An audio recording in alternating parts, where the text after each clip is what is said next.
The Mavericks stepped onto the floor already battling a brutal wave of injuries, missing key big men Anthony Davis, Dereck Lively II, and Daniel Gafford for their matchup against the Clippers. But just when it seemed the frontcourt couldn't take another hit, disaster struck again before the game even started. During warmups, PJ Washington dove for a loose ball and came down awkwardly, injuring his right ankle. What should have been a routine moment turned into yet another blow for a team desperately trying to stay afloat. Dallas hoped he could shake it off and suit up, but after testing the ankle, the decision was made to rule him out. Another unexpected setback in a season already overflowing with them.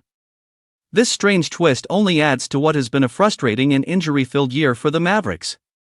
Last season, the situation got so dire that some even speculated Dallas might be forced to consider forfeiting games because of how limited their active roster became. And now, in the new campaign, the script looks painfully familiar. Anthony Davis, the centerpiece of the blockbuster trade that sent Luka Doncic to Los Angeles, has barely seen the floor. He's appeared in only a handful of games after suffering a calf strain in late October. Gafford, also sidelined with an ankle issue, couldn't go against the Clippers. Lively continues to recover from his own ankle injury and is expected to miss several more games.